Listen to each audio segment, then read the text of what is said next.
Voici les 4 manières de mettre de l'argent de côté qui sont déterminantes pour votre futur.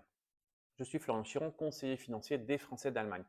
Ces 4 méthodes sont d'une part l'épargne, c'est-à-dire investir ou épargner justement sur des produits de taux, des livrets, des PEL, etc., qui en général rapportent des intérêts qui sont inférieurs au taux d'inflation. Le degré d'enrichissement, la proportion à vous enrichir avec ces solutions-là est l'ordre de zéro. La deuxième chose, c'est les engagements ou les obligations, c'est-à-dire vous allez acheter votre résidence principale par exemple, et donc en faisant ça, vous mettez un fil à la patte où vous allez devoir régulièrement investir dans cette maison. Donc ça va non pas vous créer du revenu, mais plutôt vous coûter de l'argent. Évidemment, au bout d'un certain temps, vous économisez un loyer. Il faut vraiment faire très attention avec ça. Le troisième chose, c'est la spéculation, tout ce qui est spéculatif. Spéculation, d'après le Larousse, c'est vous achetez un bien aujourd'hui pour le revendre plus cher à un autre moment, hein. Donc spéculation, c'est tout ce qui est fonds d'investissement, actions, ETF, Bitcoin, or, etc.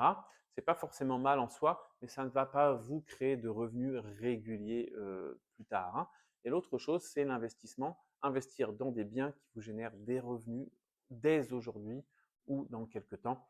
Ces revenus-là, ça peut être via l'immobilier locatif, ça peut être via les dividendes, ça peut être via des revenus d'intérêt sur des obligations diverses et variées.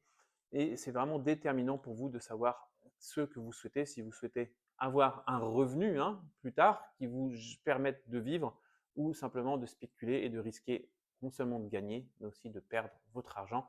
Pour savoir quelle est la meilleure combinaison pour vous, n'hésitez pas à me contacter.